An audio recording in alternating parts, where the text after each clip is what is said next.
What's up YouTube? My name is Chad. This is the Wisco Boater channel. Welcome back to another episode of off-season maintenance on board Thirsty Whale. Today I'm going to show you how to gain access to the fuel fill hoses and fuel vent hoses.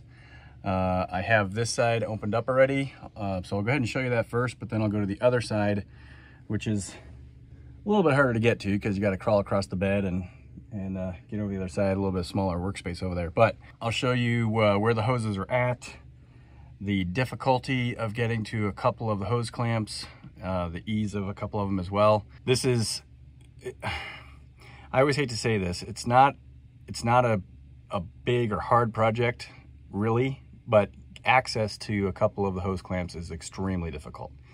I'll point that out here in a second. So let me turn the camera around. I'll show you the access on this side, and then I'll go over and work on the other side to gain access to that side. This will just be part one of this this video.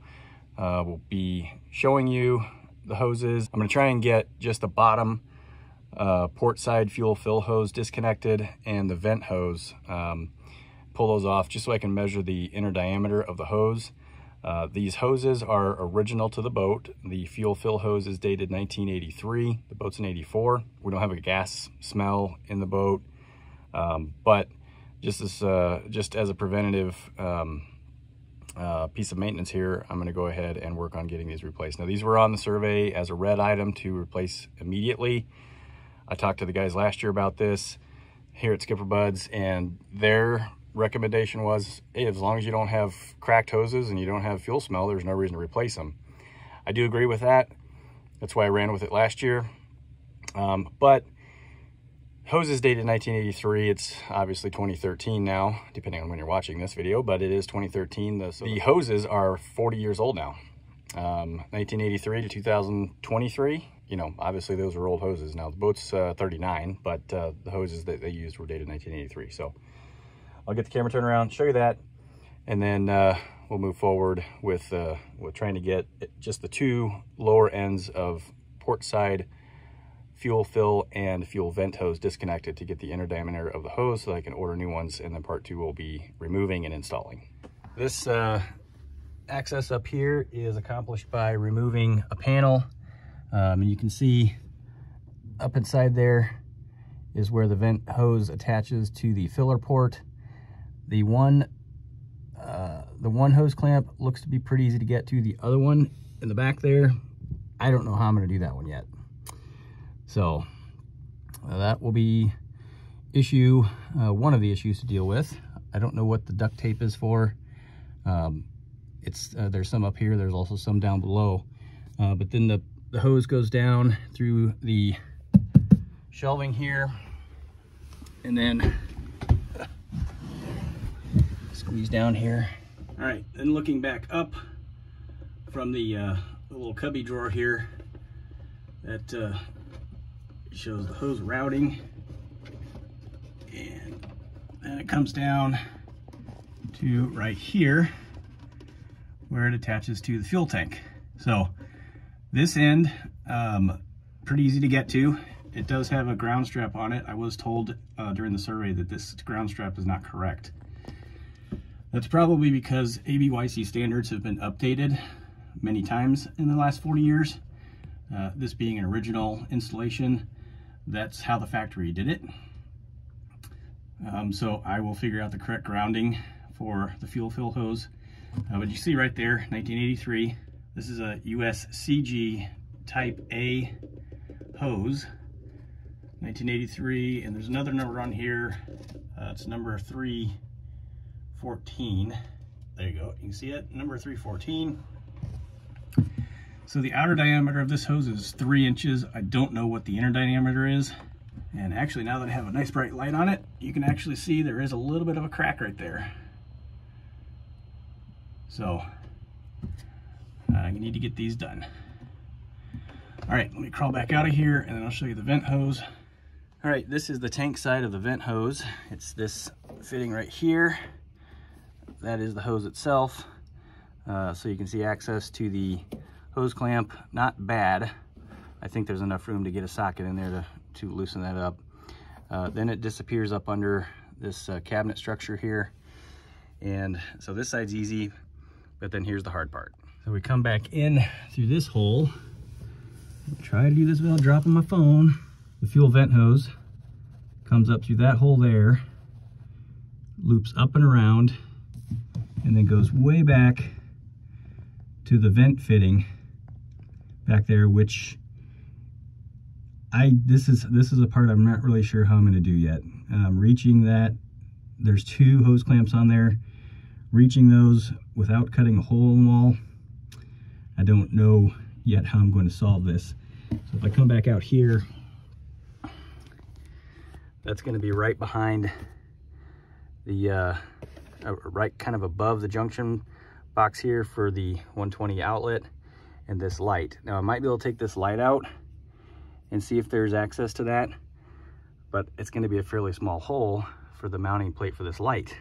Okay, we're over on the starboard side now, and just need to pop these screw head covers off, screwdriver.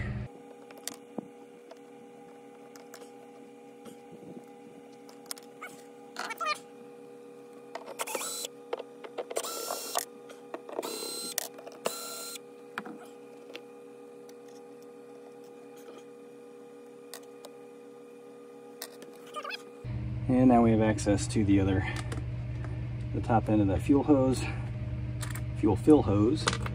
And then down here, this is just as simple as removing the drawer. Okay, again with the drawer out of the way, and we have access to the lower side of the fuel fill hose on this side. And then here, this panel just lifts up out of the way. Past the bed here, and then access to this vent hose. Not quite as good access, but at least the hose clamp is on the outside. So there's your access. And again, if we take a look back in here, you can see there's the access to the transom side vent fitting. Same thing, hose comes up out of the pass-through here, loops up, and then comes back down and attaches to that fitting.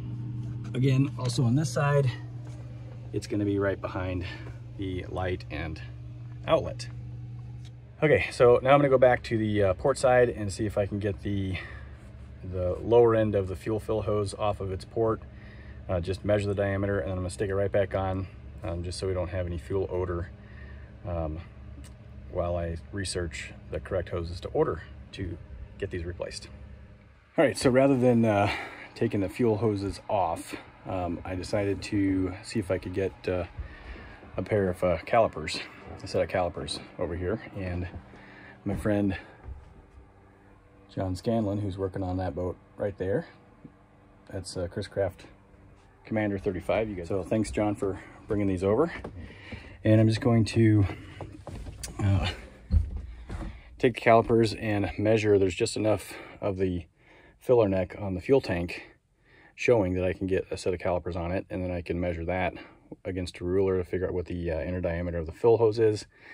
And then I think I'll see about just pulling the vent hose off on the starboard side and measuring that also with calipers. That way I know what the inner diameter is, and then I just need to figure out how much length of hose I need to buy. So that's what I'll do now, and I'll share that with you when I get the results. There's no way for me to get a camera down in there to show measuring the filler neck.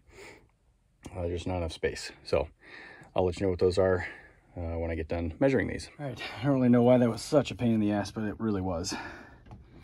Anyway, that's the width of the filler neck. So the width of the filler necks on my Catalina 3D1 are 2 3/8 inches wide. So that's the inner diameter of the hose that I need to buy for the fuel fill hoses.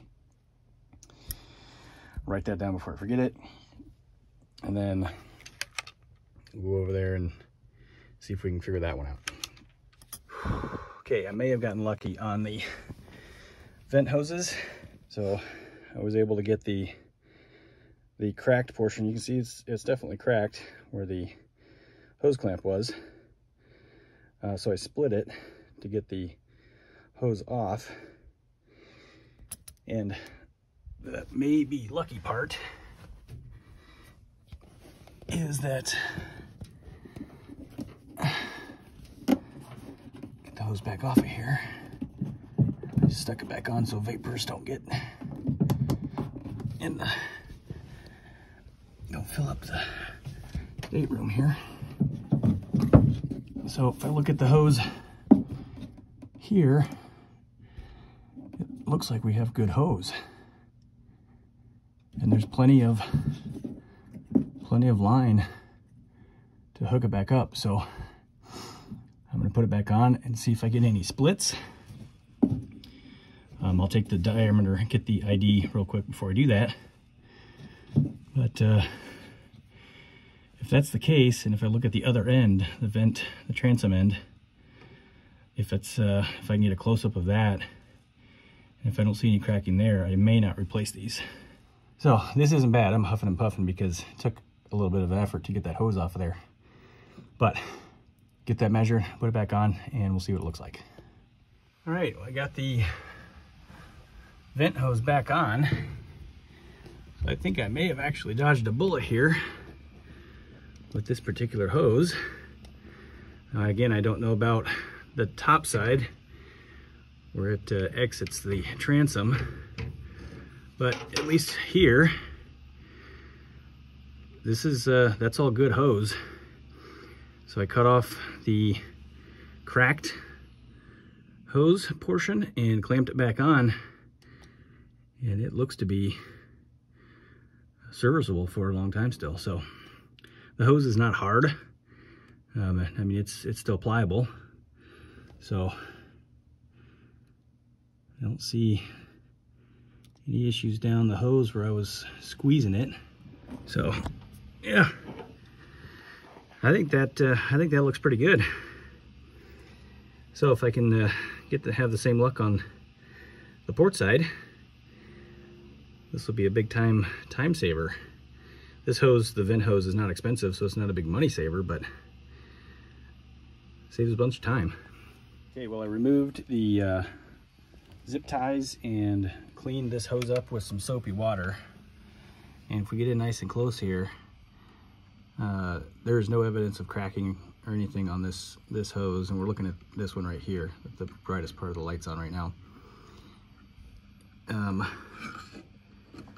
So I think this one's good. And I think I figured out why the vent hoses were on the survey.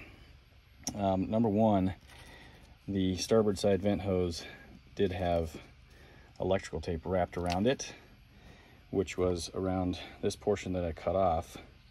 And if we look at the ends here, you can see the end of this one definitely showed some cracks. Now that's my cut line there, so don't worry about that. But it definitely had some cracking on the ends there. There's a pretty good split right there. So cutting this off back to where hose was good again, I think takes care of that side. And this side, I don't see any evidence of it needing to be replaced. Here's a close-up shot of the transom side of the vent. You can see there's a little bit of bulging there, like they really cinched the thing down, but I don't see any cracks or anything on that end either. So I think unless we end up smelling gas at some point, I'm gonna leave the vent hoses alone for now and just concentrate on getting the fuel fill hoses, which again, go from right about in there up through that cubby hole there.